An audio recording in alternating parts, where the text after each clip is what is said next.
आज नवरात्रि का दूसरा दिन है। नवरात्रि के 9 दिनों में माता की आराधना करते हैं। आज हम नवरात्रि के दूसरे दिन माँ ब्रह्मचारिणी का दिन है और इस दिन हम दुर्गा सप्तशती का पाठ करते हैं। आज मैं अध्याय दूसरा और तीसरा का पाठ करूँगी। दुर्गा सप्तशती भाषा। ओम धूम दुर्गाय नमो नमः। जय माँ दुर्गे। मार्कंडेय ऋषि बोले, हे पितामह, आप हमें ऐसा कोई परम गुप्त साधन बताइए जिसके द्वारा मनुष्यों की सभी प्रकार से रक्षा हो और जो अभी तक आपने किसी को भी न बताया। ब्रह्मा जी बोले, हे विप्रवर, इस प्रकार का साधन तो परम पवित्र एवं परम गुप्त देवी जी का कवच ही है। इसी से प्राणी मात्र का कल्याण एवं सब प्रकार की रक्षा होती है। उसे सुनिए। देवी जी की 9 पुत्रियों के नाम इस प्रकार हैं।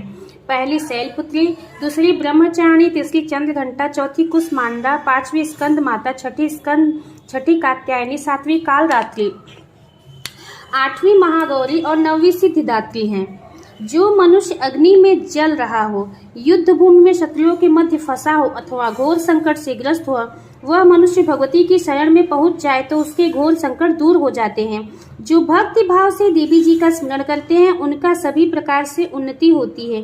हे भगवती, जो भी आपका स्मरण करते हैं निसंशय उनकी रक्षा करती हो। प्रेत की सवारी करने वाली चामुंडा देवी हैं। वाराही महेश पर, ऐन्द्री हाथी पर, वैष्णवी गरुड़ पर, महेश्वरी बैल पर, कौमारी मोर पर, लक्ष्मी कमल के आसन पर विराजमान है।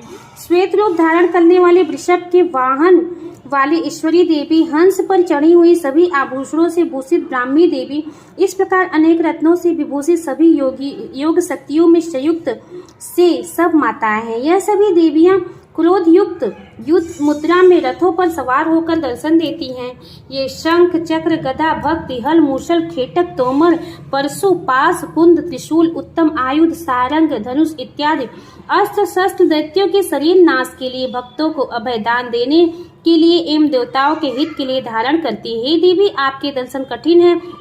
शत्रुओं के भय को बढ़ाने वाली देवी से मेरी रक्षा कीजिए। पूर्व दिशा में मेरी रक्षा इंद्री देवी करे। अग्नि कोण में अग्नि देवता, दक्षिण में वाराही, नैऋत्य कोण में खंडक धारणी, पश्चिम में वारुणी, वायु कोण में मृगवाहिनी, उत्तर में कौमारी, ईशान कोण में शूलधारणी, ऊपर ब्रह्माणी जी, नीचे वैष्णवी देवी रक्षा करे। इस प्रकार सब वाहिनी चामुंडा देवी 10 दिशाओं में रक्षा करे। जया मेरे आगे की, विजया मेरे पीछे की, बाईं ओर अजिता, दाईं ओर अपराजिता रक्षा करे। उद्योतिनी मेरे शिखा की, उमा मेरे मस्तक पर विराज कर।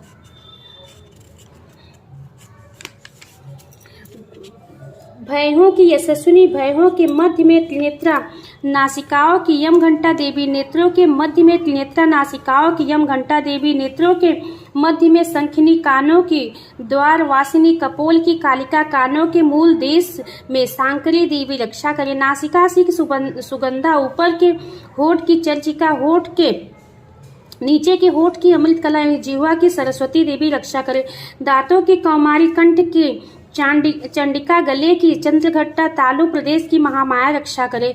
चिबुक की कामाक्षी, वाणी की सर्वमंगला, ग्रीवा की भद्रकाली, पृष्ठ अस्थियों की धनुर्धरी रक्षा करे। कंठ के बाहरी भाग के नील ग्रीवा, कंठ नालिका की नलकुबरी, दोनों कंधों की खंगिनी एवं मेरी भुजाओं की ब्रजधारिणी रक्षा करे। दोनों हाथों की दंडिनी, अंगुलियों की अंबिका, नाखून की शूलेश्वरी, कुक्षी की कुलेश्वरी रक्षा करे। हृदय की ललिता देवी, उदर की सूर्यधारिणी रक्षा करे। स्तनों की मद देवी, मद की मन की शोक विनाशिनी, नाभि की कामिनी, गुप्त इंद्रिय की गुहेश्वरी, लिंग की पुत कामना, गुदा की महिषावाहिनी रक्षा करे। कट की भगवती, घुटनों की विंध्यवासिनी, जंघाओं की महाबली देवी रक्षा करे। गुल्फों की नार सिंही, पांव के तालुओं की तेजसी, अंगुलियों की श्रीधरी देवी और तलुओं की पर्वतवासिनी रक्षा करे। नाखूनों की दृष्टा कराली, केशों की ऊर्ध्व केसनी, रोम छिद्रों की कौमारी और त्वचा की वागेश्वरी रक्षा करे। रक्त, मज्जा, वसा, मांस, अस्थियों एवं मेदों की पार्वती, अंतरणियों की कालरात्रि, पित्त की मकुटेश्वरी रक्षा करे। पद्म कोश की पद्मावती, कफ की चूड़ामणि, नाखूनों के तेज की ज्वालामुखी, सभी संधियों की अभेद्या देवी रक्षा करे। हे ब्रह्माणी, आप मेरे वीर की रक्षा करें। छाया के छत्रेश्वरी और मन बुद्धि अहंकार की धर्मधारणी रक्षा करे। प्राणों के कल्याण, शोभना और शब्द, स्पर्श, रूप, रस, गंध, इन 5 इंद्रियों की योगिनी, सत्व रस तम की नारायणी सर्वदा रक्षा करे। आयु की वाराही, धर्म की वैष्णवी, यश एवं कीर्ति की, लक्ष्मी एवं धन विद्या की चक्रणी रक्षा करे। इंद्राणी मेरे गोत्र की, चंडिका मेरे पशुओं की, महालक्ष्मी मेरे पुत्रों की, भैरवी भार्या की रक्षा करे। मेरे पद की सुपथा, मार्ग की, क्षेमकारी, राजा के दरबार में महालक्ष्मी सभी दिशाओं में स्थिर होकर विजया मेरी रक्षा करे। और जो भी स्थान कवच में नहीं आए, जो अरक्षित है, उन स्थानों की पापनाशनी जयंती देवी रक्षा करे। मनुष्य यदि अपना मंगल चाहता है तो एक कदम भी बिना कवच नहीं जाए। कवच से नित्य रक्षित मनुष्य जहाँ भी जाते हैं वहां उसे धन का लाभ तथा सभी कामनाओं की सिद्धि प्राप्त होती है। पृथ्वी पर उस पुरुष को ऐश्वर्य एवं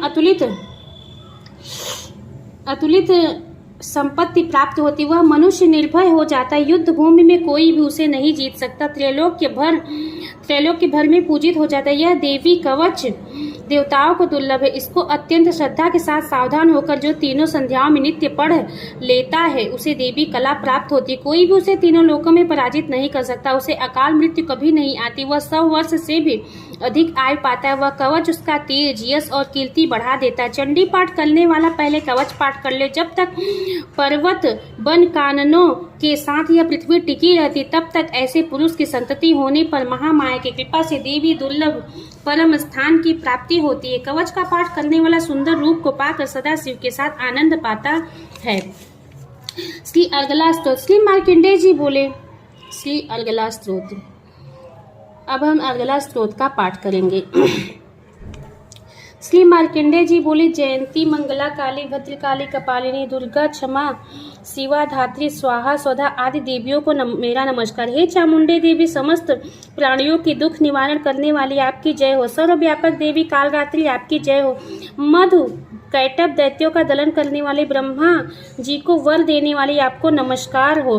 हे देवी, आप मुझे सुंदर रूप दो, जय दो, यश दो और क्रोधादि शत्रुओं का नाश करो। महिषासुर का नाश करने वाले भक्तों को की सुखदाता देवी जी को नमस्कार है। मुझे रूप दो, जय दो, यश दो, शत्रुओं का नाश करे। हे रक्त बीज का वध करने वाली देवी और चंड मुंड असुरों का विनाश करने वाली माता, मुझे सुंदर रूप दो, जय दो, यश दो, शत्रुओं का वध करो। हे पापनाशक चंडिके, जो सर्वदा भक्ति पूर्वक आपके चरणों में मस्तक झुकाते, उन्हें रूप दो, जय दो, यश दो, शत्रुओं का नाश करो। सभी व्याधियों का नाश करने वाली चंडिके, जो आपकी भक्ति पूर्वक स्तुति करते, उन्हें रूप दो, जय दो, यश दो, शत्रुओं का नाश करो।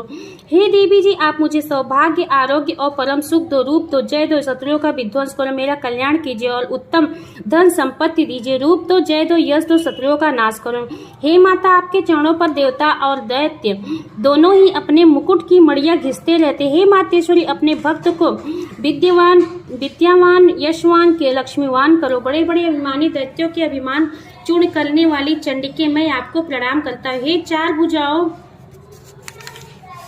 वाली माता, चतुर्मुख ब्रह्मा जी आपकी स्तुति करते। हे परमेश्वरी, रूप दो, जय दो, यश दो, बैरियों का विध्वंस करो। श्री पार्वती जी के पति महादेव जी से स्तुत्य। हे परमेश्वरी, रूप दो, जय दो, यश दो और शत्रुओं का नाश करो। हे देवी, आप तो कठोर भुज दंड रखने वाले दैत्यों का भी घमंड नाश कर देती हो। हे अंबिके, आप अपने भक्तों के लिए अपार आनंद की वृद्धि करते। मुझे रूप दो, जय दो, यश दो, शत्रुओं का नाश करो। हे मातेश्वरी जी, आप मुझे वह पत्नी प्रदान करो जो मेरी इच्छाओं के अनुकूल हो और इस भयानक संसार रूपी समुद्र में मुझे तारने वाली हो। उत्तम कुल में उत्पन्न हो। जो पुरुष इस स्तोत्र का पाठ करके महास्त्रोत कीलक का पाठ करता है, वह सप्तशती के पाठ जब से मिलने वाले वर एवं श्रेष्ठ श्रद्धा के फल को प्राप्त कर लेता है। श्री कीलक स्तोत्र। अब मैं कीलक स्तोत्र का पाठ करूंगी। ओम धूम दुर्गाय नमो नमः। ओम मैं उन भगवान सदाशिव को नमस्कार करता हूँ जिनके 3 दिव्य नेत्र हैं, जिनका शरीर विशुद्ध ज्ञान स्वरूप है, जो मोक्ष प्राप्ति के कारण है। अर्ध चंद्रमा जिसके मस्तक पर शोभायमान है। से मार्कंडेय ऋषि बोले, मंत्रों के साप एवं उत्कीलन आदि को समझकर पाठ करने वाला पुरुष मोक्ष प्राप्त कर लेता है, अतः इसका ज्ञान होना आवश्यक है। सब उच्चाटनादि वस्तुएं इसी स्त्रोत द्वारा पाठ करके सिद्ध होती हैं, और जो इस स्त्रोत का पाठ करके सप्तशती के पाठ मात्र से स्तुति करते, उन्हें देवी जी सिद्ध हो जाती। उच्चाटनादि प्रयोगों से उस पुरुषों को मंत्र, औषधि आदि किसी अन्य साधन की आवश्यकता नहीं पड़ती। बिना जप के भी सभी उच्चाटनाद सिद्ध हो जाते हैं। क्या समस्त उच्चाटनाद इसी से सिद्ध हो जाते हैं? इस प्रकार की लोगों की शंका हुई। तब उस शंका के निवारण के लिए सदाशिव ने लोगों को बुलाकर आज्ञा दी, यह सब सिद्धियां देने वाला शुभ स्त्रोत है। इस चंडिका स्त्रोत को भगवान सदाशिव ने गुप्त कर दिया। इस स्त्रोत के पाठ द्वारा प्राप्त होने वाले पुण्य कभी समाप्त नहीं होता। साधक सभी प्रकार का क्षेम प्राप्त कर सकता है, इसमें कोई भी संशय नहीं। कृष्ण पक्ष की चतुर्दशी अथवा अष्टमी के दिन एकाग्र होकर जो अपना सब कुछ भगवती के अर्पण करता है और फिर प्रसाद रूपेण ग्रहण कर लेता है, उस पर भगवती प्रसन्न होती हैं। इसी रूप के कीलक द्वारा महादेव ने इसे भी कीलन कर दिया। जो इसके द्वारा सप्तशती का निष्कीलन करके स्पष्ट होकर नित्य पाठ करता है, वह सिद्ध हो जाता है। देवी जी का गढ़ एवं गंधर्व होता है, वह कहीं भी घूम रहा, उसे कोई भय नहीं होता, न उसकी अकाल मृत्यु होती। देहांत होने पर वह मोक्ष प्राप्त करता है। इसीलिए इस कीलक स्तोत्र को समझकर तथा उसका उत्कीलन करके पाठ करना उचित है। जो इस प्रकार नहीं करता उसका नाश होता है। तभी तो बुद्धिमान इसे समझकर ही उत्कीलन से संपन्न स्तोत्र का पाठ आरंभ करते हैं। जो कुछ भी रमणियों में सौंदर्य, सौभाग्य आदि दिखाई देते, ये सबके सब श्री देवी की कृपा के फल हैं। इसी कारण इस शुभ स्त्रोत का जप सदा करते रहना चाहिए। इस स्त्रोत के मंद स्वर में पाठ करने से थोड़ा फल मिलता है, उच्च स्वर में अधिक फल मिलता है। सभी सिद्धियां प्राप्त होती है, अतः उच्च स्वर में पाठ याद करें। जिस भगवती की कृपा द्वारा सौभाग्य, आरोग्य, संपत्ति या शत्रुनाशम, परम मोक्ष की प्राप्ति होती, उस जगत की माता की स्तुति करनी चाहिए। रात्रि सूक्त।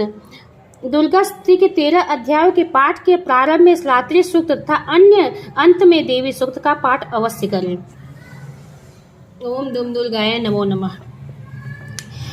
महत्त्वादिरूप व्यापक इंद्रियों में सब देशों में समस्त वस्तुओं को प्रकाशित करने वाली ये रात्रि रूपा देवी अपने उत्पन्न किए हुए जगत के जीवों के शुभाशुभ कर्मों को विशेष रूप से देखती हैं और उनके अनुरूप फल की व्यवस्था करने के लिए समस्त विभूतियों को धारण करती। ये देवी अमर है और संपूर्ण विश्व को नीचे फैलाने वाली लता आदि को तथा ऊपर बढ़ने वाले वृक्षों को भी व्याप्त करके स्थित है।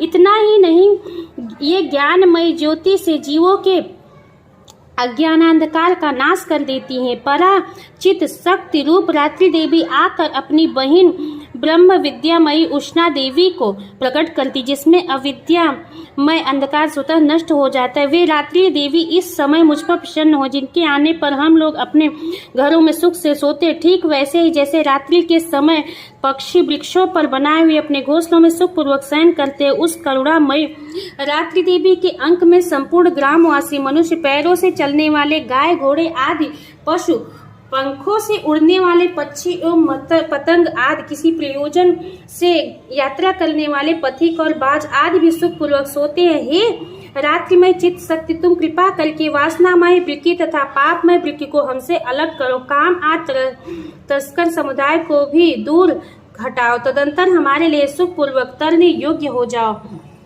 मोक्षदायिनी एवं कल्याणकारिणी बन जाओ। हे उषा, हे रात्रि की अधिष्ठात्री देवी, सब और फैला हुआ यह अज्ञान में काला अंधकार से मेरे निकट आ पहुंचा है। तुम इसे ऋण की भांति दूर करो। जैसे धन देकर अपने भक्तों के ऋण दूर करती, उसी प्रकार ज्ञान देकर इस अज्ञान को भी हटा दो। हे रात्रि देवी, तुम दूध देने वाली गौ के समान हो। मैं तुम्हारे समीप आकर स्तुति आज से तुम्हें अपने अनुकूल करता हूँ। परम व्योम स्वरूप परमात्मा की पुत्री, तुम्हारी कृपा से मैं काम आज शत्रुओं को जीत चुका हूँ। तुम स्त्रोत की भांति मेरे इस हविष्य को भी ग्रहण करो। दुर्गा सप्तशती प्रारंभ। पहला अध्याय। दुर्गा स्तुति का मैं पहले अध्याय का पाठ करने जा रही हूँ। पहले अध्याय। ओम दुम दुर्गाय नमः। महर्षि मार्कंडेय जी बोले, भगवान सूर्य के पुत्र सवर्णी की उत्पत्ति की कथा को मैं विस्तार से कहता हूँ, आप ध्यान से सुनिए। सूर्य की स्त्री छाया से उत्पन्न सावर्णी जगत जननी महामाया की कृपा से जैसे जैसे मनवंतर के अधिपति बने, वह विशिष्ट कथा सुनिए। प्राचीन काल में स्वरोचित मनवंतर के चैत्रवंशी राजा सूरज समस्त पृथ्वी के चक्रवर्ती राजा हुए। वे प्रजा का अपने पुत्रों की भांति पालन करते थे। यवन राजाओं से राजा सूरत की सफलता हो गई। दुष्ट दलन राजा सूरत से उनका भयंकर युद्ध हुआ और थोड़ी सेना होने के कारण यौन राजाओं ने सूरत को हटा दिया। तदंतर राजा अपने नगर में आकर राज्य करने लगा, तो भी अन्य शत्रु राजाओं ने राजा सूरत पर चढ़ाई कर दी और नगर में तो दुराचारी मंत्रियों ने राजा का कोष, सैन्य तथा समस्त वस्तुएं छीन ली। तब राजा हार कर अकेला ही घोड़े पर सवार हो शिकार खेलने के बहाने घोर जंगल में चला गया। वहां उन्होंने महर्षि मेधा का सुंदर आश्रम देखा, जो अहिंसक सिंह आदि पशुओं तथा शिष्यों और मुनियों से शोभित था। वहां बैठे हुए महर्षि मेधा को राजा सूरत ने नमस्कार किया और मुनि से उचित सत्कार पाकर उसी आश्रम में रहने लगा। कुछ काल के बाद वह फिर अपने राज्य तथा प्रजा की चिंता से विचार करने लगा कि जिस राज्य को मेरे पूर्वजों ने भली भांति चलाया और प्रजा का पालन किया, वह आज मुझसे दूर हो गया। वे दुष्ट मंत्री राज्य का पालन धर्म नीति के अनुसार कर रहे होंगे या नहीं, और मेरा मुख्य हाथी भी दुश्मनों के वश में हो जाने से क्या क्या कष्ट भोगता होगा। जो आज्ञाकारी नौकर नित्य प्रसन्नता से धन और भोजन प्राप्त करते थे, अब उन दुष्ट राजाओं के आश्रय में रहकर कष्ट पाते होंगे। मंत्री राज्य के धन को कुमार्ग में व्यर्थ ही अपव्यय करते होंगे। जो धन मेरे पूर्वजों ने बड़े कष्ट से ग्रहण किया था, सो नष्ट हो गया। इस प्रकार वह राजा राज्य की सभी बातों की चिंता करने लगा। कुछ समय पश्चात एक दिन आश्रम के समीप एक वैश्य को आते देखा, तो राजा ने उनसे पूछा कि अरे भाई, तुम कौन हो और यहाँ क्यों आए हो? तुम्हारा मलिन मुख शोक युक्त और क्यों दिखाई देता है? इस प्रकार राजा सूरत की बातों को सुनकर उस समाधि नामक वैश्य ने राजा सूरत से कहा कि हे राजन, मैं समाधि नाम का एक वैश्य हूँ। मेरा जन्म धनवान कुल में हुआ है। मेरे दुष्ट स्त्री और पुत्र आज ने मुझे धन के लोभ से घर से निकाल दिया है और मेरा धन छीन लिया है। मैं धन स्त्री पुत्र से रहित हूँ। अब अकेला दुखी होकर इस वन में आया हूँ। मुझे अपनी स्त्री व बंधुओं का कुछ पता नहीं। मैं यहाँ रहने के कारण अपनी स्त्री पुत्र तथा स्वजनों की परिस्थिति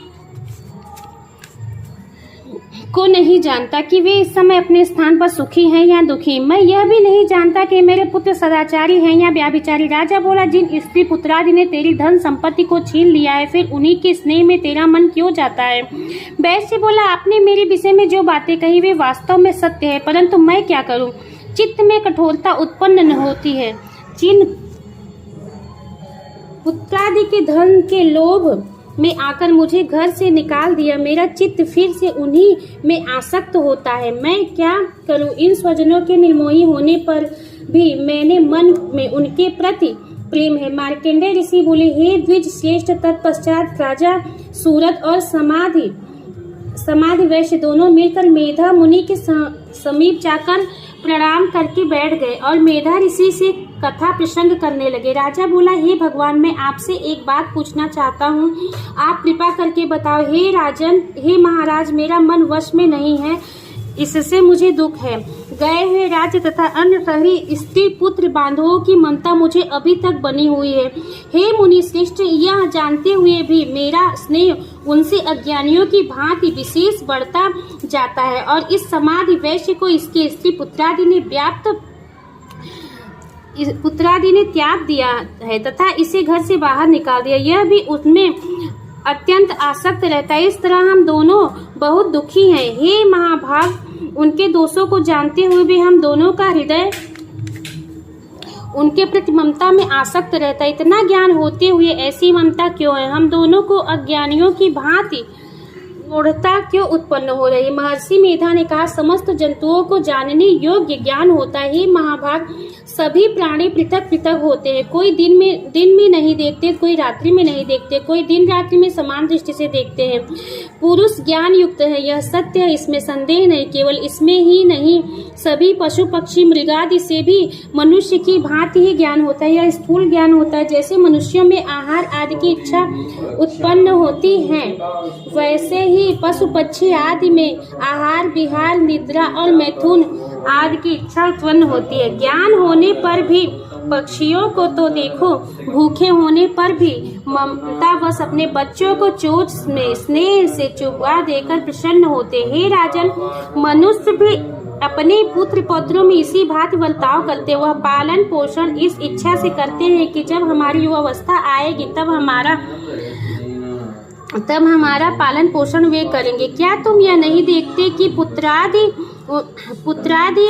उनका भरण पोषण भी न करे तो भी माता पिता तो करते ही हैं, क्योंकि विश्व की स्थिति को देखने वाली महामाया के प्रभाव से वे मोह के गड्ढे में डाल दिए गए हैं। इसमें कोई आश्चर्य नहीं है, क्योंकि यह भगवान विष्णु की योग निद्रा है जिसमें संसार मोहित हो जाता है। यही भगवान की महामाया है। वह भगवती देवी बड़े बड़े ज्ञानियों के चित्त को जबरदस्ती खींचकर मोह में डाल देती। इस देवी ने ही चराचर विश्व को उत्पन्न किया है, और यह देवी प्रसन्न होकर भक्तों को वरदान देती जिसमें मुक्ति मिलती। वही मुक्ति का परम हेतु सनातनी ब्रह्म ज्ञान स्वरूपा विद्या है। राजा बोला, हे भगवान, आप जिसे महामाया कहते हैं वह कौन सी देवी है? वह देवी कैसे उत्पन्न हुई? उनका कार्य क्या है? उनका स्वभाव, स्वरूप, उत्पत्ति आदि के विषय में भी सुनना चाहता हूँ, सो आप सभी वृतांत मुझे सुनाइए। ऋषि ने कहा, वह देवी नित्य है और चराचर में व्याप्त है, तथापि उनकी उत्पत्ति अनेक भांति से। उस कथा को तुम मुझसे सुनो। यह भगवती देवताओं के कार्य सिद्ध करने के लिए उत्पन्न होती हैं और अजन्मा होकर भी उत्पन्ना कहलाती हैं। जब भगवान विष्णु संपूर्ण विश्व को त्याग अनंत में जल ही जल करके योग निद्रा में शेष शैया पर शयन कर रहे थे, उस समय विख्यात मधु और कैटभ नाम के दो घोर असुर भगवान विष्णु के कान के मल से पैदा होकर ब्रह्मा जी को मारने को तैयार हुए। ब्रह्मा जी विष्णु भगवान की नाभि कमल में स्थित थी। उन दोनों भयंकर असुरों को मारने को आता देख कर और भगवान विष्णु को सोता हुआ देखकर ब्रह्मा जी योग निद्रा की प्रसन्नतार्थ एकाग्र गमन से स्तुति करने लगे, जिससे कि भगवान विष्णु के नेत्रों से भगवती योग माया अपना प्रभाव हटा ले और भगवान जाग पड़े। वह योग माया विश्वेश्वरी जगत माता स्थिति व संहार करने वाली भगवान विष्णु की अतुल तेज वाली निद्रा स्वरूप अनुपम शक्ति है। ब्रह्मा जी बोले, हे महामाया, तुम स्वाहा देवताओं का पालन करने वाली हो, तुम स्वधा पितृेश्वरों का पोषण करने वाली हो, तुम ही विसटकार स्वर इंद्र को यज्ञ का हिस्सा पहुँचाने वाली हो, अमृत भी तुम ही हो, अक्षरों में स्वर तुम ही हो तथा नित्य आदि मात्रा व्यंजन तुम ही हो। हे देवी, तुम ही संध्या, सावित्री और संसार की जननी हो। हे मातेश्वरी, विश्व को उत्पन्न, पालन और संहार करने वाली आप ही हो। आप ही महाविद्या, महादेवी, महासूरी हो। आप ही समस्त चराचर के तीनों गुणों सत्व रज तम को उत्पन्न करने वाली प्रकृति हो। आप ही काल रात्रि हो। आप खंडक, शूल, घोर, गदा, शंख, चक्र, धनुष, बाण, भुसुंडी, परिघ आदि अस्त्र शस्त्रों को धारण करने वाली हो। हे देवी, आप ही सौम्यता हो तथा संसार में आप ही अति सुंदर हो तथा अपरों में श्रेष्ठ आप ही परमेश्वरी हो, जो इस विश्व की रचना और पालन संहार करते उन भगवान विष्णु को अपनी निद्रा के वश में कर लिया है। फिर भला बताइए कि कौन आपकी प्रार्थना करने में समर्थ है, जबकि आपने भगवान विष्णु, ईशान, शंकर तथा मुझसे यह शरीर ग्रहण कर लिया है। आप तो अपने प्रभाव से प्रकाशित हो। मधु और कैटभ नाम के इस महादुष्टों को आप मोह लीजिए और विश्वपति भगवान विष्णु को जगाइए। इन दोनों महासुरों का संहार करने के लिए भगवान को बुद्धि दीजिए। ऋषि बोले, इस प्रकार जब ब्रह्मा जी ने मधु और कैटभ असुरों के संहार के लिए तथा भगवान विष्णु को जगाने के लिए तामसी देवी की प्रार्थना की, तो उसी समय भगवान विष्णु के नयन, मुख, नाक, भुजा, हृदय और वक्ष स्थल से निकलकर अव्यक्त योग माया उपस्थित हो गई और योग निद्रा से भगवान जाग गए। तदंतर भगवान विष्णु ने उस पराक्रमी वीर्यवान मधु और कैटभ असुरों को देखा, जिनकी ब्रह्मा जी को खाने के लिए आंखें लाल हो रही थी। जब भगवान विष्णु ने शेष शैया से उठकर उन असुरों से 5000 वर्ष तक बाव युद्ध किया। अति बलशाली महाउन्मत्त दोनों असुरों को महामाया ने मोहित कर रखा था। अतः दुष्टों ने भगवान से कहा कि आप हमसे वरदान मांगो। भगवान ने कहा, यदि तुम मुझ पर प्रसन्न हो तो मेरे हाथों तुम्हारी मृत्यु हो, मैं तो केवल यही वर चाहता हूँ। ऋषि ने कहा, इस भांति जब भगवान ने उनसे यह वरदान ले लिया तो वे भगवान से कहने लगे, हमें सर्वत्र जल ही जल दिखाई देता है, इसीलिए हे भगवान, हमारा वध उस स्थान पर कीजिए जिस जगह पर पानी न हो। ऋषि मेधा ने कहा, तब भगवान विष्णु ने शंख, चक्र और गदा धारण किए और उसे तथास्तु कहा और दोनों के सिर अपनी जंघाओं पर रख कर चक्र से काट दिए। इस प्रकार यह महादेवी श्री महामाया देवी श्री ब्रह्मा जी की प्रार्थना करने पर स्वयं उत्पन्न हुई हैं। हे राजन, मैं अब इसके प्रभाव को बताता हूँ, आप ध्यान से सुने। दूसरा अध्याय। ओम दुम दुर्गाय नमो नमः। ऋषि बोले, प्राचीन काल में देवी देवता तथा दैत्यों से पूरे 100 वर्ष युद्ध होता रहा। उस समय दैत्यों का स्वामी महिषासुर था एवं देवताओं का इंद्र था। उस संग्राम में देवताओं की सेना महाबली दैत्यों से हार गई। तब सभी देवताओं को जीत कर महिषासुर इंद्र बन बैठा। तब हार कर सभी देवता ब्रह्मा जी को अग्रणी बनाकर वहां गए जहां विष्णु तथा शंकर विराज रहे थे। वहां पर देवताओं ने महिषासुर के सभी उपद्रव एवं अपने पराभव आदि का पूरा वृतांत कह सुनाया।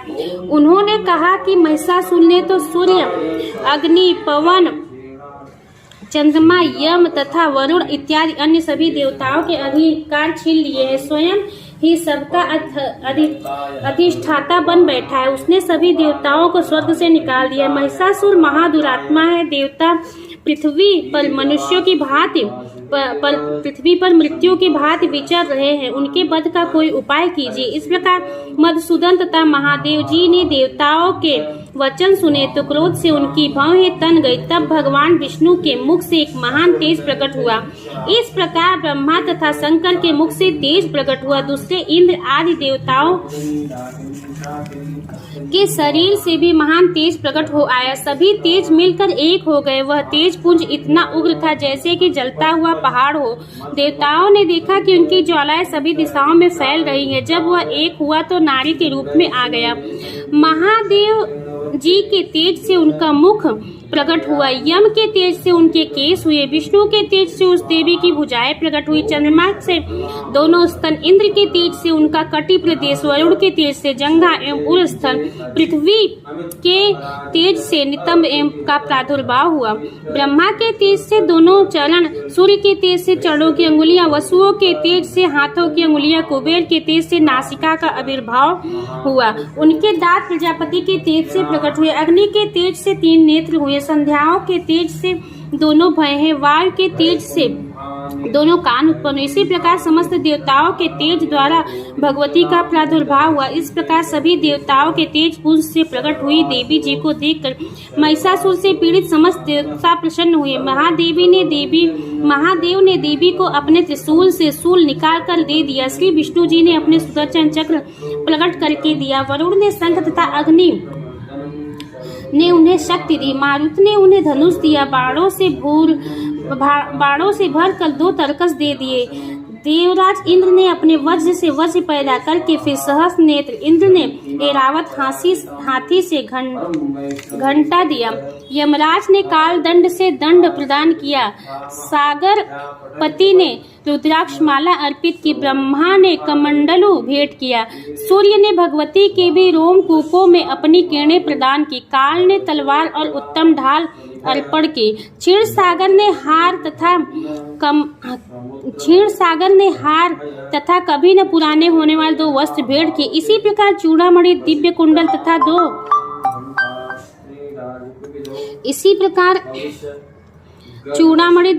तथा 2 कड़े भी भेंट किए तथा चमकता हुआ अर्धचंद्र, सभी भुजाओं के लिए बाजूबंद, चरणों के लिए नुपुर और कंठ के लिए सर्वोत्तम कंठुला भेंट किया। इसी प्रकार सभी अंगुलियों के लिए जड़ित मुद्रिकाएं प्रदान की। विश्वकर्मा ने निर्मल परशु भेंट किया और अनेक रूपों वाले अस्त्र, अभेद कवच, मस्तक तथा गले में धारण करने योग्य कभी न कुम्हलाने वाले कमलों की माला दी। जलधि ने उन्हें बहुत सुंदर कमल दिया। हिमालय वाहन के लिए सिंह एवं और भी अनेक प्रकार के रत्न भेंट किए। कुबेर ने सूरा से भरपूर पात्र दिया। सभी नागों के स्वामी तथा एवं पृथ्वी धारण करने वाले शेष जी ने मणियों से सुशोभित नाग हार दिया। इस प्रकार सभी देवताओं ने भी भूषण एवं आयुधों के द्वारा देवी जी का सत्कार किया। तत्पश्चात भगवती ने अट्टहास करके ऊंचे स्वर में गर्जना की। उनके भयानक नाद से सारा आकाश भर गया। तब देवगण प्रसन्न होकर उस भक्त वाहिनी देवी की जय जयकार करने लगे। मुनियों ने भक्ति भाव से नम्र होकर देवी जी की स्तुति की। इधर देवताओं के शत्रुओं ने सारी त्रिलोकी को क्षोभग्रस्त देखा। तब तो वे अपनी सारी सेना को कवच आज से तैयार कराकर अस्त्र शस्त्र लेकर झट उठ खड़े हुए। महिषासुर क्रोध में आकर बोला, अरे यह क्या हो रहा है? इतना कहकर सभी दैत्यों के साथ गिरकर उस सिंहनाद की ओर भागा। वहां जाकर उसने तीनों लोगों को अपने तीर से प्रकाशित करती हुई देवी को देखा। उस देवी के चरणों के भार से पृथ्वी दबी जा रही थी। माथे के किरीट मुकुट से आकाश पर रेखाएं पड़ती जा रही थी। उनके धनुष की टंकार से सातों पाल क्षोभग्रस्त थे और हजारों भुजाओं से भी सभी दिशाओं को ढककर देवी खड़ी हुई थी। देवी जी के साथ उन दैत्यों का युद्ध आरंभ हो गया। नाना प्रकार के अस्त्र शस्त्रों के प्रहारों से दसों दिशाएं भर गई। महिषासुर का सेनापति उस समय चिछुर नाम का एक महान दैत्य था। देवी जी के साथ उसी का युद्ध होने लगा। इसी प्रकार अन्य दैत्यों को तथा चतुरंगिनी सेना को साथ लेकर चामर भी युद्ध करने लगा। 60,000 रथियों को साथ लेकर उदंग्र महादैत्य भी युद्ध में प्रवृत्त हो गया। महाहनु दैत्य 5 करोड़ रथियों के साथ युद्ध में आ गया। 60 लाख रथियों से अपृतवास काल दैत्य युद्ध में उतर पड़ा। वारित दैत्य हाथी एवं घोड़ों के अनेक सवारों के समूह से घिरा हुआ रथियों को साथ लाकर देवी जी के साथ युद्ध करने लगे। उस रणांगन में स्वयं महिषासुर भी रथों, हाथियों एवं अश्वों की सेनाओं से घिरा था। तोमर, भिंदीपाल, शक्ति, मूषल, परशु, पिट्टिस, खंग आदि अस्त्रों से युक्त युद्ध में देवी जी के साथ युद्ध करने लगे। कुछ दैत्यों ने देवी जी पर शक्तियां छोड़ी एवं दूसरी ने नापास फेंके। तब चंडिका देवी ने अस्त्र शस्त्रों की वर्षा करके उन्हें तोड़ डाला। इधर देवी जी का वाहन सिंह भी क्रोध करके उन्हें तोड़ डाला। इधर देवी जी का वाहन सिंह भी क्रोध में आ गया। अपने गर्दन के बाल हिलाता हुआ दैत्यों की सेना में इस प्रकार घूमने लगा जैसे कि वन में अग्नि फैलती जा रही हो। उस युद्ध भूमि में युद्ध करती हुई अंबिका ने जितने श्वास छोड़े वे ही झटपट सैकड़ों हजारों गढ़ों के रूप में परिणित हो गए। प्रकट होकर उन गढ़ों ने खंभ, बिंदीपाल, परशु, पिट्टिस आदि शस्त्रों से युद्ध प्रारंभ कर दिया। देवी जी की शक्ति से वृद्धि पाकर वे गढ़ दैत्यों का नाश करने लगे। साथ में ही दूसरे गढ़ नगाड़े, शंख आदि बजाने लगे। महती प्रसन्नता देने वाले उन युद्ध रूप उत्साह में कुछ एक ने मृदंग बजाए। तब देवी जी ने त्रिशूल, गदा और शक्तियों की वर्षा से तलवार आदि शस्त्रों से सैकड़ों महान असुर मार डाले। दूसरे कितने ही दैत्यों को घंटा के भयप्रद नाद से मूर्छित करके मार कर गिरा दिया। मरे दैत्यों को पास से बांध कर पृथ्वी पर घसीट डाला। कितने तो गदा की चोट से घायल होकर पृथ्वी पर सो गए। मूसलों के प्रहार से कोई एक रुधिर बमन करने लगे एवं कई एक शूल द्वारा वक्ष स्थल फट जाने से पृथ्वी पर सो गए। कितने ही दैत्य बाणों की वर्षा द्वारा युद्ध करते हुए प्राण छोड़ने लगे। कितने ही दैत्यों की भुजाएं कट गई। कितनों की ग्रीवाएं छिन्न भिन्न हो गई। कई दैत्यों के सिर कट गए, कुछ मध्य से विदीर्ण हो गए। कुछ दैत्यों की जंघाएं कट गई, वह पृथ्वी पर गिर गए। और कुछ एक दैत्यों को तो एक भुजा, एक आंख और एक पांव वाला करके 2 टुकड़े कर डाला। मार मार कर गिराए हुए रथी, हाथी, घोड़े एवं असुरों की लाशों के द्वारा जहाँ महायुद्ध हो रहा था वहाँ की पृथ्वी इस प्रकार भर गई कि वहाँ पर आना जाना कठिन हो गया। वहाँ सेना एवं असुरों के रुधिर बहने से रुधिर की बड़ी बड़ी नदियाँ बहने लगी। जगदम्बा जी ने एक क्षण में ही दैत्यों की महती सेना का इस प्रकार नाश कर दिया जैसे कि लकड़ियों के बहे ढेर को अग्नि जला देती है। लकड़ियों के बड़े ढेर को अग्नि जला देती है। देवी का वाहन सिंह अपने बालों को छटकाता हुआ बड़ी गर्जना करता हुआ दैत्यों के शरीर से मानो प्राण ही चुन रहा हो इस प्रकार घूमने लगा। देवी जी के उन महागणों ने महाअसुरों के साथ बड़ा युद्ध किया जिससे देवता प्रसन्न होकर आकाश में पुष्पों की वर्षा करने लगे। बोलो दुर्गी मात की जय। दुर्गा सप्तशती अध्याय 3।